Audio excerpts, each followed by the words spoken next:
Shalom, shalom. Ya, bagaimana kabarnya semua? Ya, Kak Diter berharap semua dalam keadaan baik, semua dalam keadaan sehat ya. Oke teman-teman, di bulan ini kalau nggak salah kalian belajar tentang yang namanya konsistensi ya teman-teman ya. Ya, kemudian ada subtemanya yaitu kita akan belajar yang namanya disiplin ya. Jadi kita nggak akan pernah bisa jadi pribadi-pribadi yang konsisten ya teman-teman ya. Kalau kita nggak punya yang namanya disiplin. Katakan sama-sama disiplin. Ya, disiplin nih kata yang jarang nih hari-hari ini orang lakukan ya teman-teman ya. Karena generasi ini biasanya lebih suka yang instan ya. Mereka nggak suka proses teman-teman ya. Tapi kalau hari ini teman-teman semua ya mau jadi anak-anak Tuhan yang bertumbuh, ya salah satunya ya kita harus punya disiplin. Terutama disiplin rohani. Yang mengerti katakan haleluya. Oke.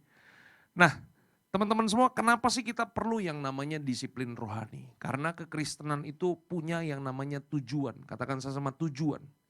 Ya, kalau kekristenan kita nggak punya tujuan, maka ya apa yang salah bisa kita anggap benar teman-teman. Itu dia. Makanya kenapa kita perlu tujuan. Dan tujuan dari kekristenan kita, ya itu bukan hanya sekedar kita jadi orang-orang yang diberkati. Boleh klik sekali lagi.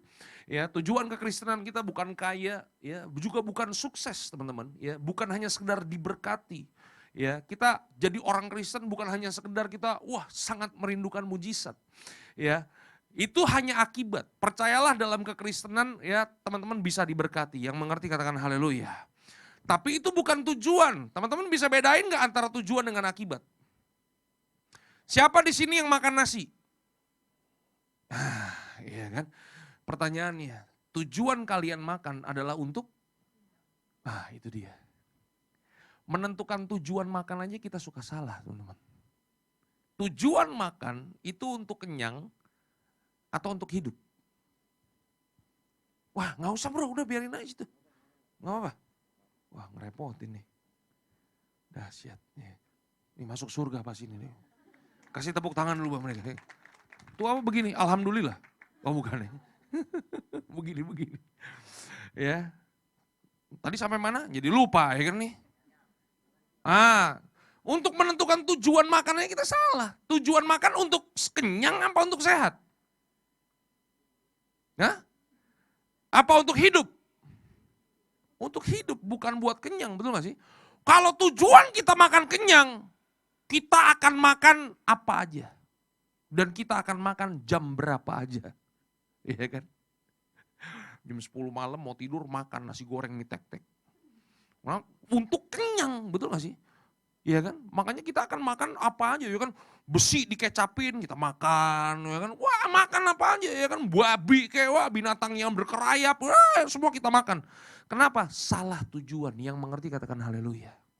Nah, tujuan kekristenan kita adalah bukan untuk kaya dan sukses diberkati. Tujuan kekristenan kita adalah menjadi semakin serupa dengan gambaran Tuhan. Yang mengerti katakan haleluya. Ya, bahwa pada akhirnya nanti waktu kita mengejar ya keserupaan kita dengan Tuhan, teman-teman bisa diberkati, puji Tuhan. Waktu kita mengejar keserupaan kita dengan Tuhan, teman-teman bisa menjadi sukses, itu puji Tuhan.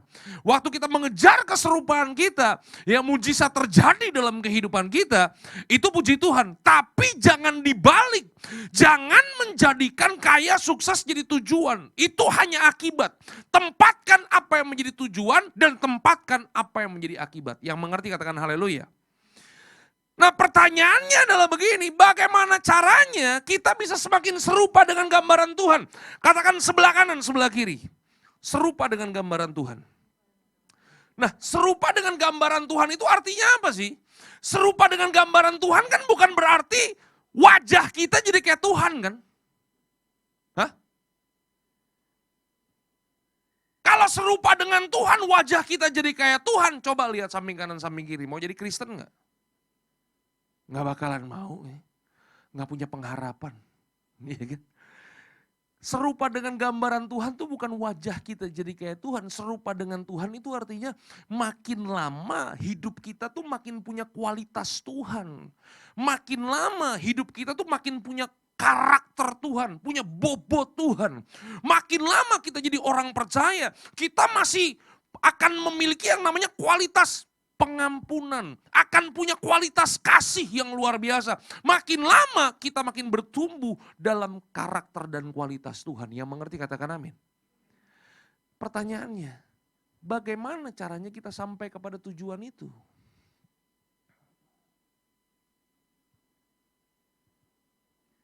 Kita perlu yang namanya apa?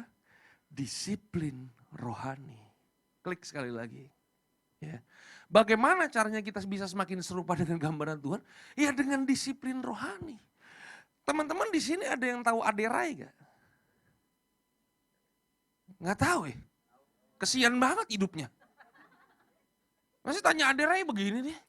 Hah? Tahu nggak Aderai? Nggak tahu. Wah, tinggal di hutan mana? Tahu Aderai ya?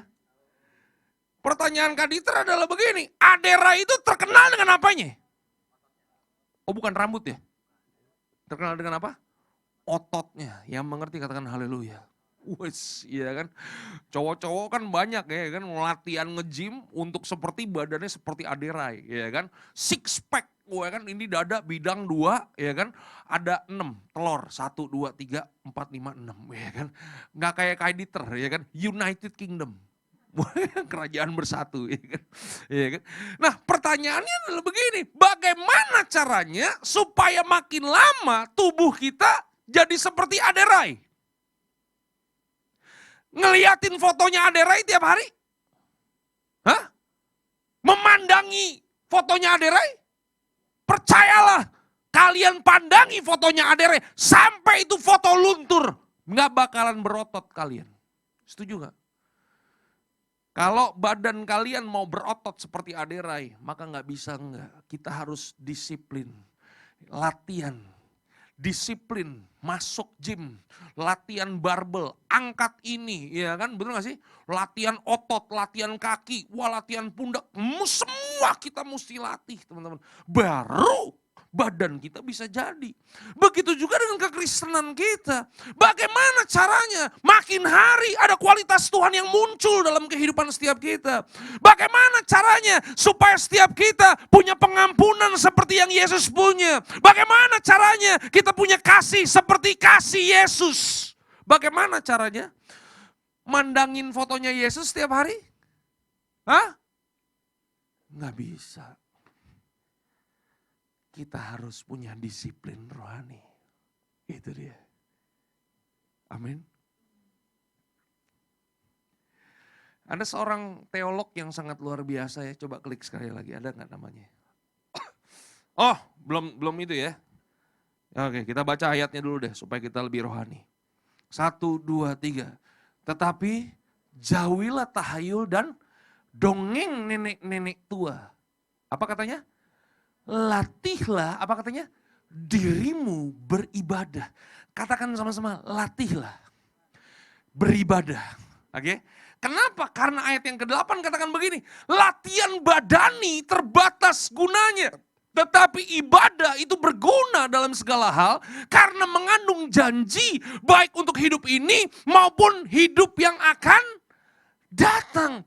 Jadi Alkitab udah kasih tahu kepada kita bahwa kalau kita mau jadi serupa dengan gambaran Tuhan, kita harus latihan beribadah. Jangan cuma sekedar latihan badani. Kenapa kita nggak boleh hanya sekedar latihan badani?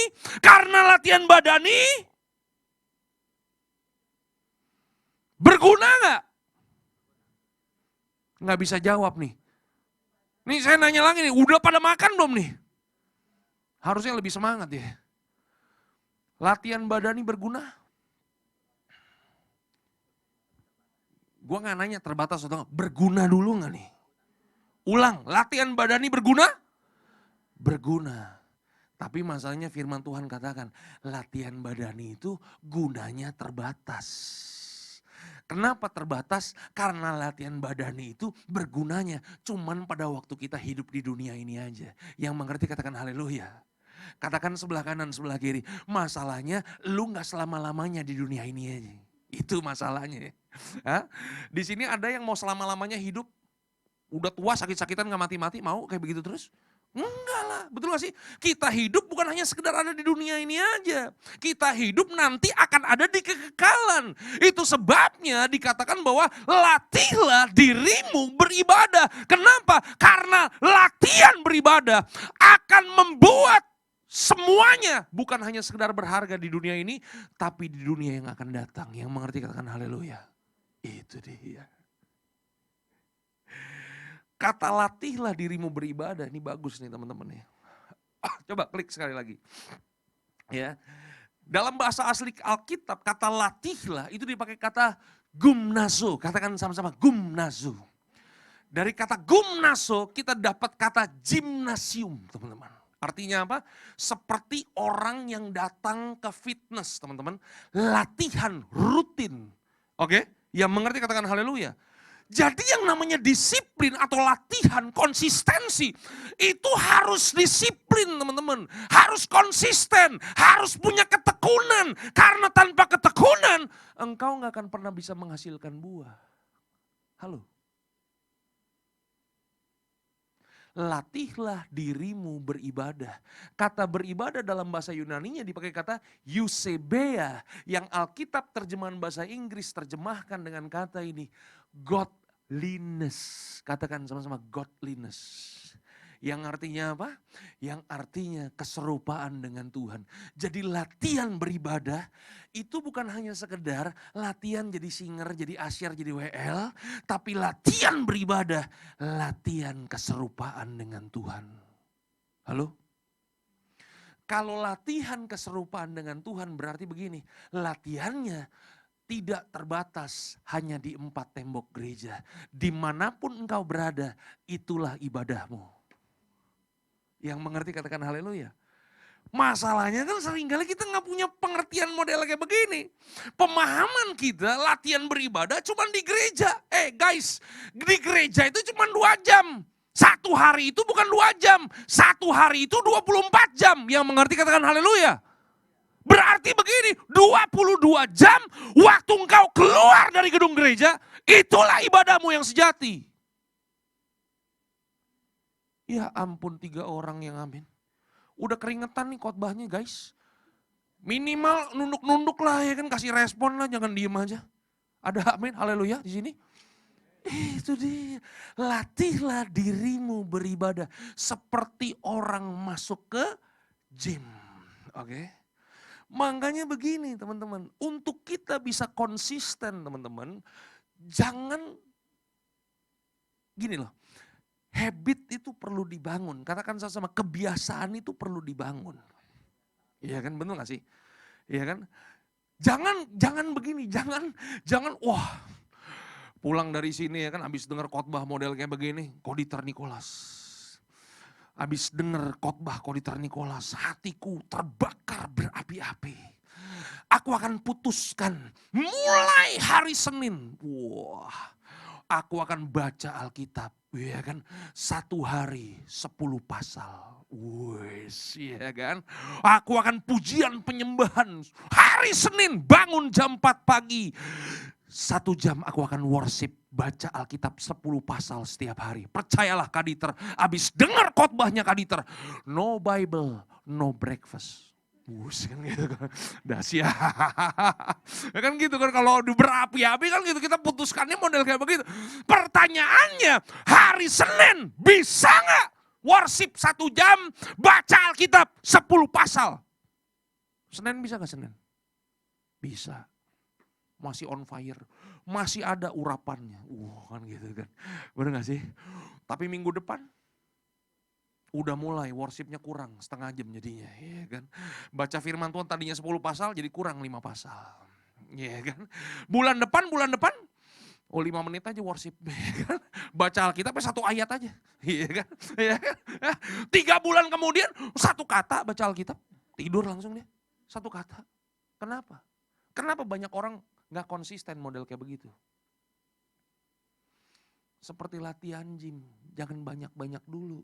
Bangun dulu habitnya. Bener gak? Di sini ada yang nge-gym gak nih? Ngaku. Gak masalah. Ada gak? Ada yang suka angkat barbel? Kalau kalian masuk ke gym, latihan angkat barbel nih. Set, ya kan. Begitu datang, langsung.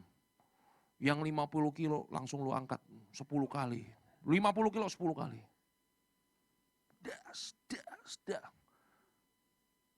Kira-kira besok dia bisa latihan lagi gak? Kenapa? Hah? Kalau kalian baru ngangkat belajar ya, baru ngangkat barbel, langsung 50 kilo, besok percayalah gak bisa pakai baju langsung. Jalan begini langsung. Hah? Kenapa? Langsung kaku kita punya otot, betul gak sih? Kenapa? Langsung 50 kilo.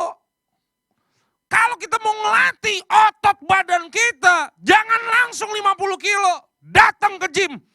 5 kilo dulu. Asik. Halo. Udah 5 kilo terbiasa, baru naik 7 kilo. Asik. 7 kilo udah terbiasa, 10 kilo. Setuju? 15 kilo, 20 kilo, 25 kilo. Baru kita punya kekuatan, ngangkat langsung 50 kilo. Punya, kenapa? Kebiasaannya udah terbangun.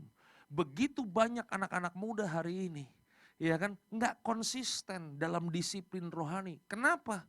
Kebanyakan bangun dulu habitnya, latihan beribadah.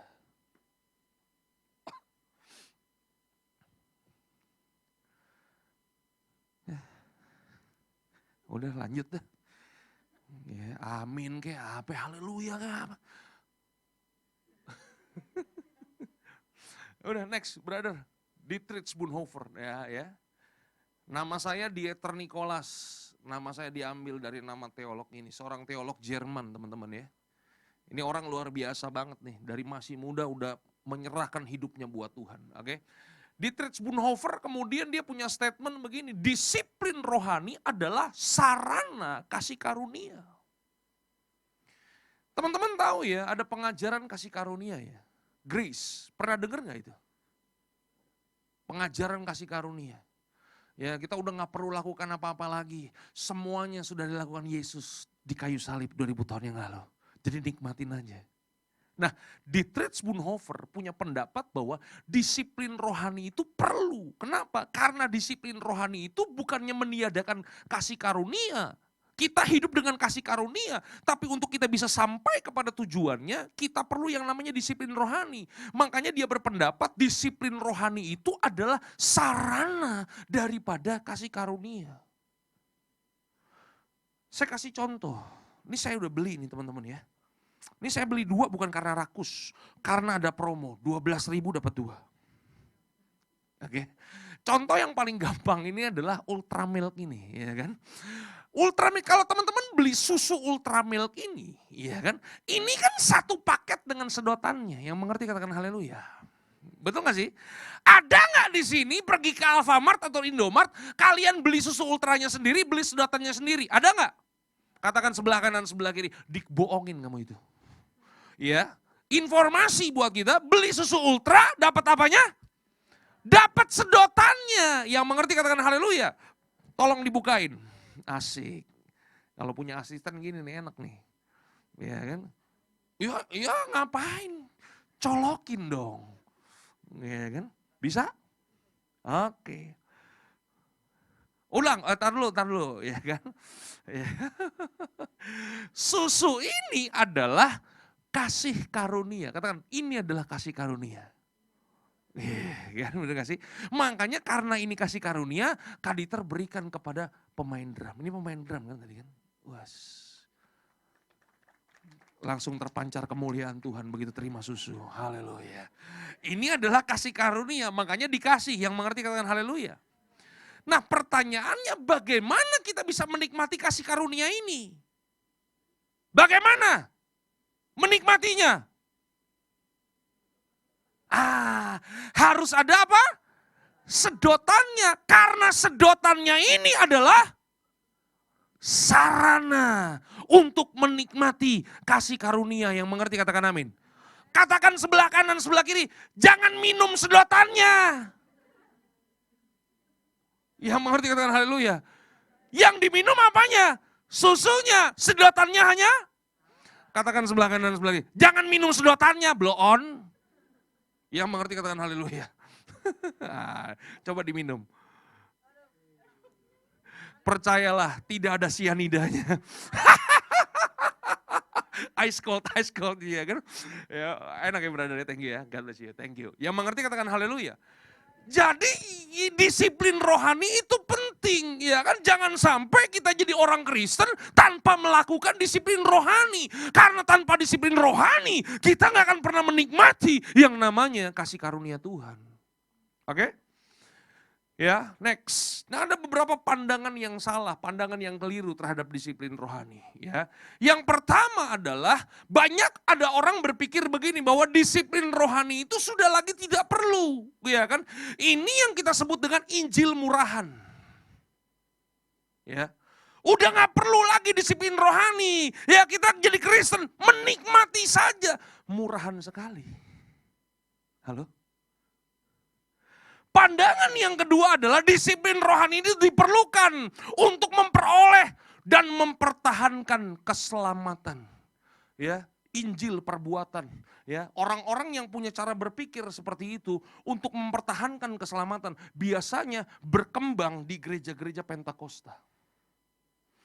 Kalau Injil murahan biasanya berkembang di gereja-gereja karismatik. Ya kan? Ada lagi Injil mediocre, ya kan? Disiplin rohani itu perlu, tapi disesuaikan dengan standar saya. Ya kan? Ya. Makanya ada tuh yang namanya puasa Daniel. Tahu puasa Daniel? Puasa Daniel itu pernah dengar? Nggak makan daging. Iya kan? Kalau kita punya pemahaman puasa Daniel dan dikasih nama puasa Daniel karena kita nggak makan daging, berarti orang-orang vegetarian seumur hidupnya dia puasa Daniel dong. Kadang-kadang kan kita ada-ada aja kasih nama kan. Hah? Puasa, gue puasa. Lu puasa apa? Gue puasa Esther. Wes, ada namanya lagi. 3 hari tidak makan, 3 hari tidak minum. Ya kan? Selesai puasa Esther, kayak orang kesurupan makannya. Ada-ada aja orang ngasih nama, betul gak sih? Teman saya satu hari dulu waktu di STT, dia pernah mengambil puasa Nebukadnezar. Wah, pernah dengar gak? Belum pernah dengar kan?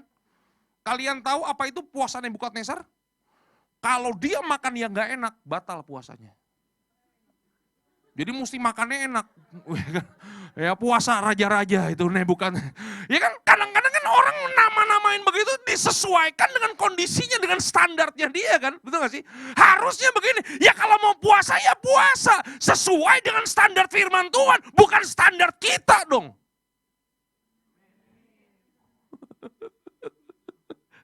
Ya kan? Jadi ngambil disiplin rohaninya sesuai dengan kemampuan kita, itu mediocre namanya.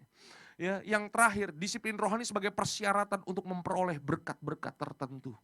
Injil kemakmuran, teman-teman. Kalau aku berpuasa, aku percaya mujizat pasti terjadi. Bisa nggak terjadi? Bisa. Tapi mujizat terjadi bukan karena dia puasa kan? Ya karena Tuhan sayang sama dia kan? Betul nggak sih? Itu dia.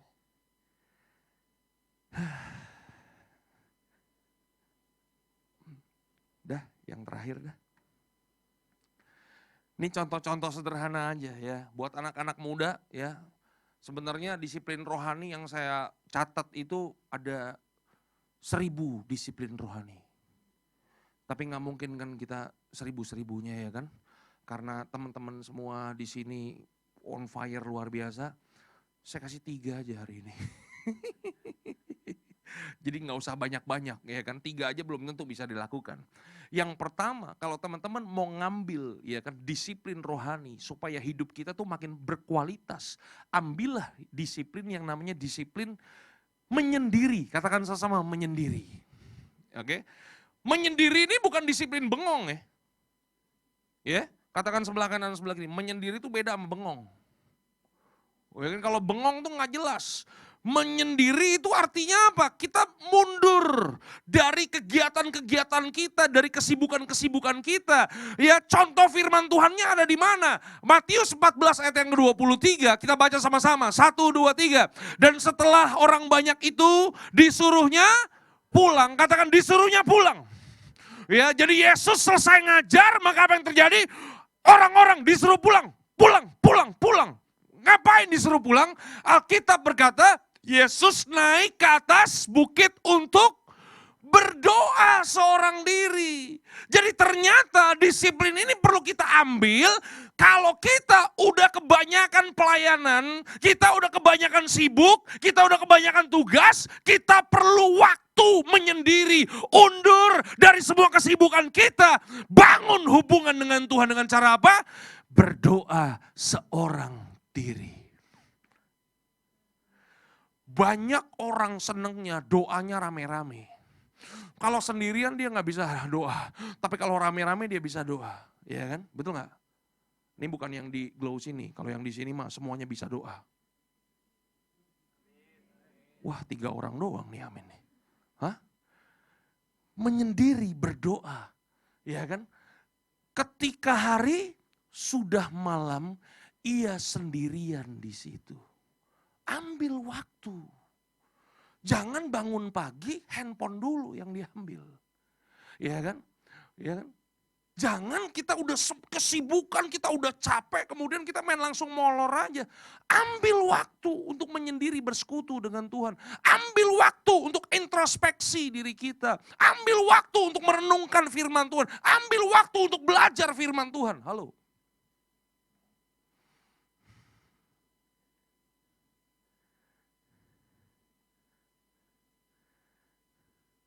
Percayalah, hidupmu tanpa firman bukan siapa-siapa dan bukan apa-apa. Apa yang menjadi kekuatan dalam kehidupanmu supaya engkau tetap bisa suci dan kudus di hadapan Tuhan di zaman yang model kayak begini? Engkau harus punya firman dalam hidupmu. Setuju gak? Saya sampai hari ini teman-teman ya, saya bertobat di panti rehabilitasi ketergantungan obat. Sekali masuk sekolah Alkitab 16 tahun yang lalu sampai dengan hari ini masih saat teduh saya.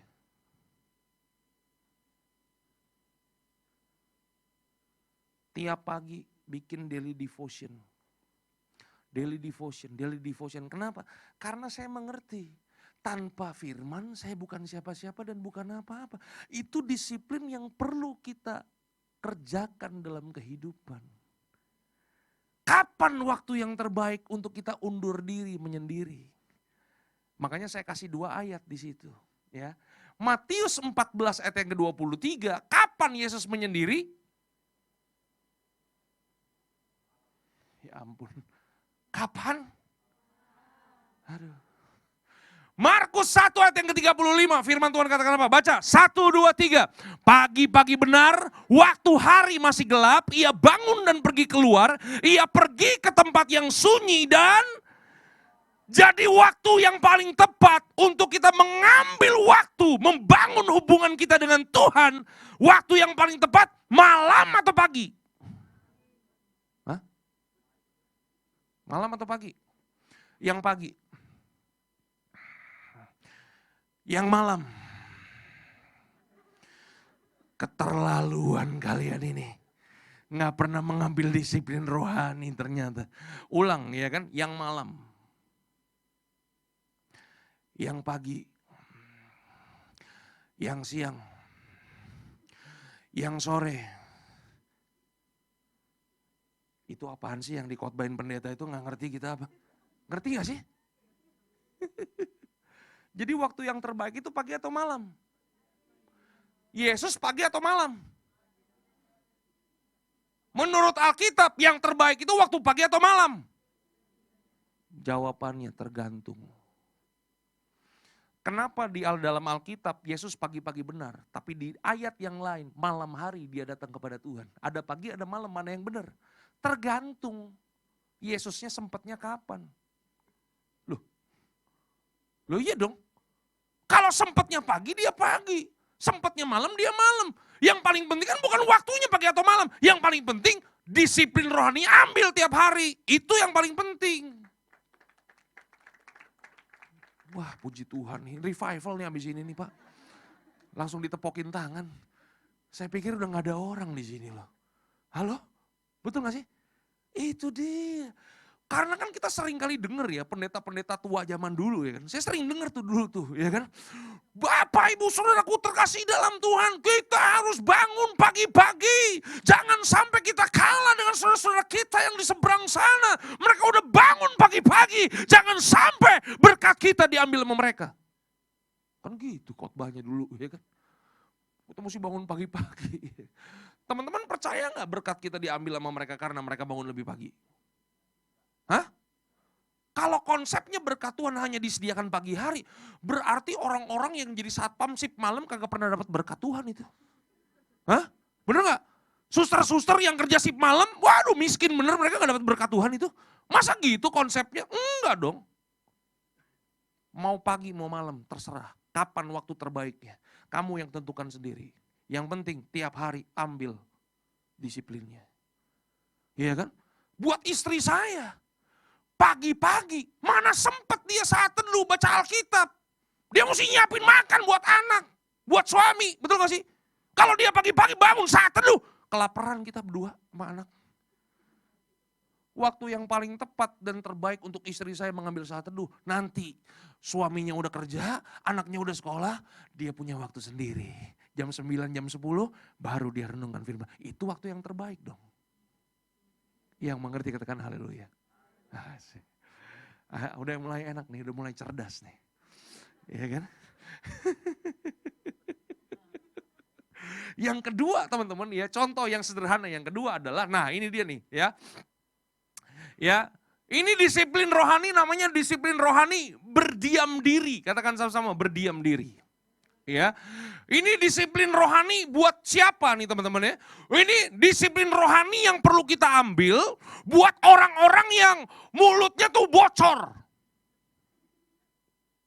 Kaleng rombeng. Tukang ngomong. Tukang gosip. Ya, karena di dalam banyak bicara terdapat banyak kesalahan. Yang mengerti katakan haleluya. Iya kan? Hari ini coba ambil disiplin ini berdiam diri. Ayat firman Tuhannya di mana? Yakobus 1 ayat ke-19 firman Tuhan katakan begini. Hai saudara-saudara yang kukasihi, ingatlah akan hal ini, setiap orang hendaklah cepat untuk mendengar tetapi lambat untuk berkata-kata dan lambat juga untuk marah. Halo. Makanya waktu kita refleksi diri ya, menyendiri ya kan. Kita introspeksi diri. Malam-malam sebelum tidur ngobrol sama Tuhan. Tuhan, seharian ini ada gak sih kata-kataku yang nyakitin orang? Ada gak sih kata-kataku nih yang nyinggung orang, bikin orang marah? Introspeksi. Supaya apa? Supaya makin hari kita hidup tuh makin berubah. Yang mengerti katakan haleluya. Ambil waktu untuk itu dia tuh. Berdiam diri. Ya, buat teman-teman yang udah sibuk, ya kan, pergi pagi, pulang malam, ya kan, pergi dari rumah matahari belum terbit, pulang matahari udah terbenam, ambillah disiplin untuk berdiam diri.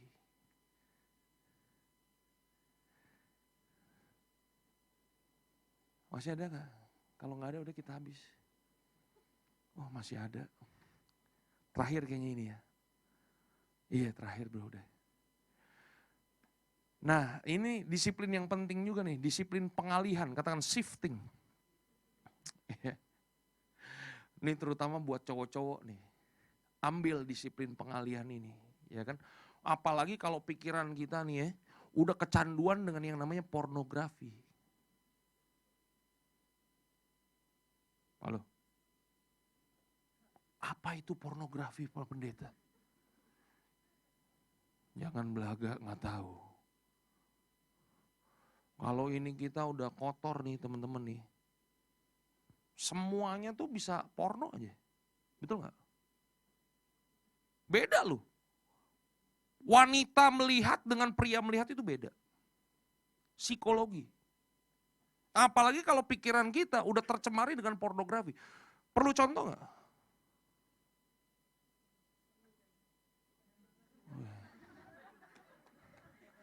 Emang Iman Thomas. Ya, perlu enggak? Buat yang wanita-wanita, ada wanita-wanita di sini? Iya, wanita-wanita kalau lihat gunung, wah pemandangan indah, adem. Setuju ya? Wanita-wanita ada amin? Tapi pria-pria kalau lihat gunung pikirannya bisa lain loh. Bisa ngeres. Setuju gak? Di sini nggak ada, itu di gereja sebelah sana. Kalau yang di sini sih Suci Kudus Mulia. Ya. Bener gak? Makanya gini teman-teman, bagaimana caranya supaya kita tuh bisa hidup kudus suci? Bagaimana caranya supaya kita tidak terjebak dalam masturbasi dan onani? Pikiran kita harus disiplin dengan apa? Alihkan. Kalau datang pikiran-pikiran jorok dan porno, jangan kau nikmati, alihkan buru-buru. Dan itu perlu disiplin, perlu konsistensi untuk berani mengalihkannya.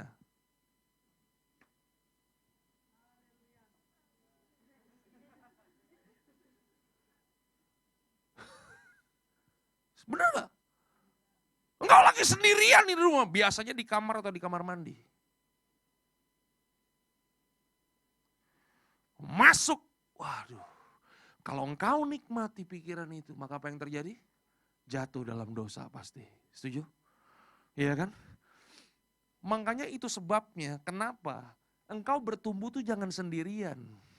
Milikilah mentor, milikilah kakak-kakak rohani yang kau percayai.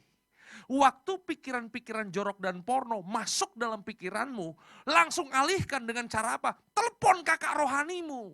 Telepon orang yang kau percayai. Perempuan dengan perempuan, laki-laki dengan laki-laki. Yang mengerti katakan haleluya. Jangan dibalik. Waduh bahaya udah bener-bener. Hah? Iya kan? Telepon. Kak Dieter, gue lagi hasrat, gue lagi tinggi nih. Gue lagi kepengen jatuh. Tolong doakan Kak Dieter. Didoain, pasti ditelepon. Pasti shifting pikirannya. Pasti gak jadi jatuh. Yang mengerti katakan haleluya. Itu dia. Iya kan? Pikir malam-malam nih udah jam 11 nih. Gak mungkin telepon Kak Dieter kan? Taruh Alkitab buku di samping bantalmu. Langsung buka Alkitab. Baca firman Tuhan. Gak jadi jatuh dalam dosa pasti. Masalahnya kan kita gak punya disiplin ini. Untuk kita bisa selamat daripada dosa. Setuju gak? Ya. Ini ngomong-ngomong begini di gereja boleh gak sih? Gak apa-apa ya? Hah? Tabu ya? Tabu? Enggak kan? Ini Alkitabiah loh teman-teman. Ada amin?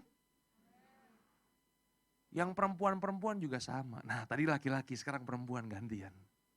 Iya kan? Cuman kalau area perempuan tuh bukan di masalah-masalah seksual. Biasanya wanita-wanita tuh perlu disiplin pengalihan waktu doa keliling di mall. Beda dia peperangannya memang beda ya kan. Ya. Ya kan? Biasa kalau perempuan-perempuan di sini kan ya pulang kebaktian ya kan kita memutuskan untuk makan di mall ya kan. Ya kan? Kita mau ke Season City ya mau ke Citraland yang jauhnya atau atau Taman Anggrek atau CP ya kan. Waktu kita jalan-jalan di sana niat kita cuma mau jalan-jalan dan mau makan ya kan. Tapi waktu kita doa keliling dari lantai yang paling bawah sampai paling atas ada begitu banyak etalase-etalase yang kemudian ada tulisan sale. Siap. 50% ya kan. Kemudian kita tergoda dengan tulisan up ya kan. Pernah baca kisah up. Bener gak sih?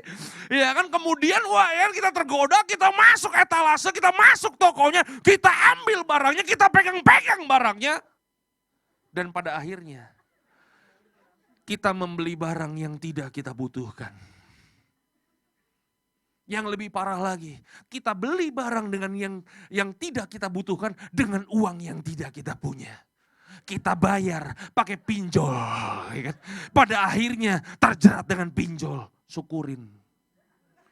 Kenapa? Nggak punya disiplin pengalihan. Yang mengerti katakan haleluya. Itu dia. Perlu anak-anak muda nih ambil disiplin-disiplin model kayak begini. Benar nggak? Nih. Udah nih, terakhir nih udah berapa menit nih. Wah gak berasa ya 42 menit. Tadi sister kita ini Koditer nanya, berapa lama nih khotbahnya? Terserah. 2 jam cukup gak? Cukup Kak. Jadi 2 jam. Ada amin? Aminnya agak kurang rela kayaknya. Ya kita courting dah 45 menit dah, 3 menit lagi selesai. Teman-teman gini ya teman-teman ya. Koditer mau kasih tahu gini ya. Iblis itu sedang gencar-gencarnya, kuasa kegelapan itu sedang gencar-gencarnya menghancurkan anak-anak Tuhan teman-teman. Ya kan? Makanya kita perlu kenapa disiplin rohani ini. Latih dirimu beribadah, latih keserupaan. Jangan di tembok gereja, tapi di luar itu semua. Karena ibadah kita itu 22 jam yang ada di luar. Di rumah kita beribadah. Halo? Iblis itu gak bisa dilawan dengan iman guys. Iblis. Dosa-dosa seksual model kayak begini gak bisa dilawan dengan iman. Kalau lawan iblis dengan iman ada ayatnya. Setuju gak? Lawanlah iblis dengan imanmu. Ada ayatnya. Tapi untuk dosa-dosa seksual gak bisa dengan iman. Halo?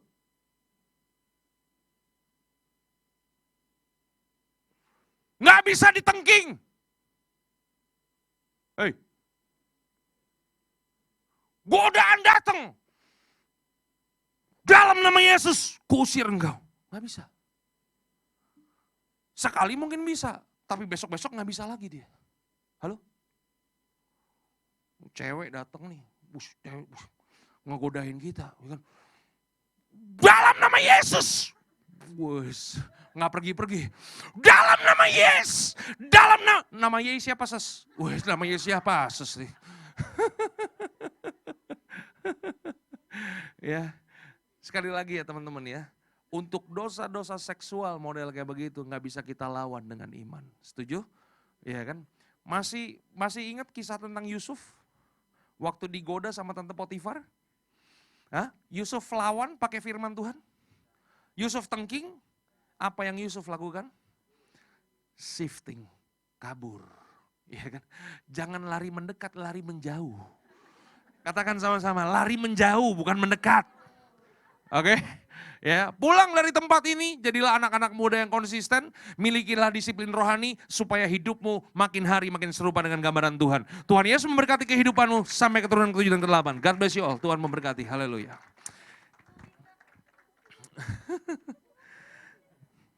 Mari kita mau datang kepada Tuhan teman-teman ya. Tundukkan kita, kepala kita di hadapan Tuhan. Haleluya.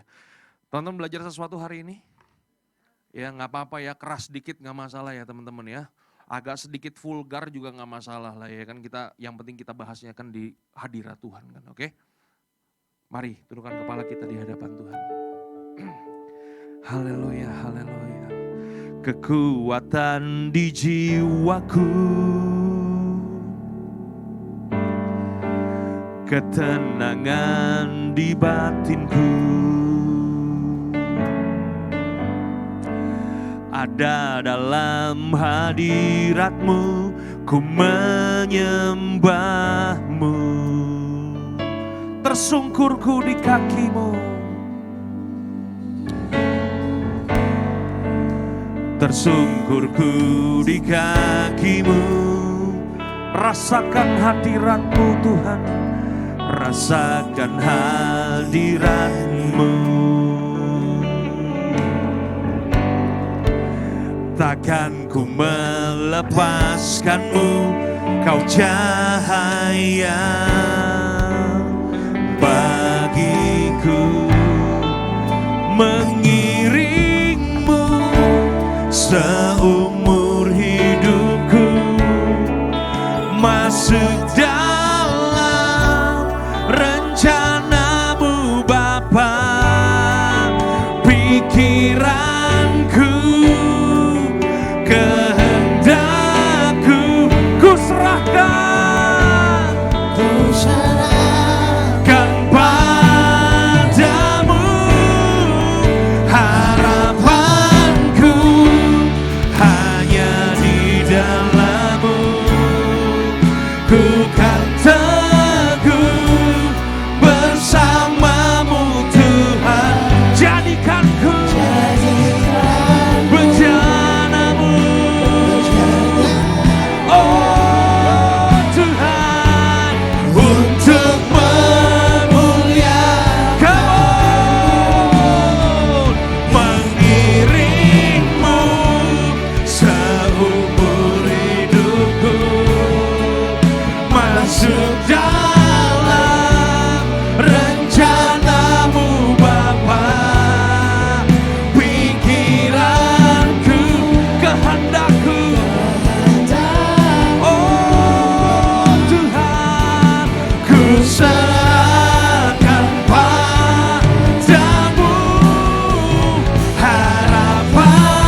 Teman-teman boleh buka mata, teman-teman boleh lihat Kak Dieter. Tuhan itu mau pakai anak-anak muda. Karena Tuhan tahu anak muda itu punya waktu. Dia mau pakai hidup kita. Tapi seringkali kita gagal di tengah perjalanan. Seringkali kita terintimidasi dengan semua perbuatan-perbuatan kita. Kenapa? Karena kita gak pernah konsisten menjalani hidup ini. Bagaimana caranya supaya kita bisa menjaga hidup kita di tengah dunia yang udah morat-marit model kayak begini? Lakukanlah disiplin rohani, teman-teman. Ambil keputusan. Jangan jadi orang Kristen tuh cuman begini-begini doang. Putuskan hari ini, aku mau berubah. Aku gak mau gini-gini aja. Aku mau bertumbuh, aku mau menghasilkan buah. Aku mau hidupku jadi berkat buat banyak orang. Putuskan hari ini. Karena kalau kalian gak putuskan hari ini, 5 tahun dari sekarang, ya begini-begini aja. 10 tahun dari sekarang, ya begini-begini aja. Hari ini teman-teman, jangan sampai rencana Tuhan yang luar biasa dalam hidup kita tukar dengan kenikmatan sementara yang bisa menghancurkan masa depan kita. Putuskan hari ini, Tuhan, aku mau iring Tuhan, aku mau masuk dalam rencana Tuhan. Aku serahkan kehendakku dan pikiranku supaya semuanya ada dalam tangan Tuhan. Yang mengerti katakan amin. Seberapa banyak di antara kita di tempat ini, engkau yang bosan jadi pecundang, engkau bosan jadi orang yang gagal, orang yang kalah, engkau udah bosan jatuh dalam dosa. Seberapa banyak di antara kita hari ini, engkau mau engkau jadi anak muda, pemenang, bahkan lebih daripada pemenang. Yang mau boleh lambaikan tangan tinggi di hadapan Tuhan. Yakin mau? Yang mau boleh bangkit berdiri sama-sama. Kita nyanyikan pujian ini sekali lagi. Come on! Mengiringmu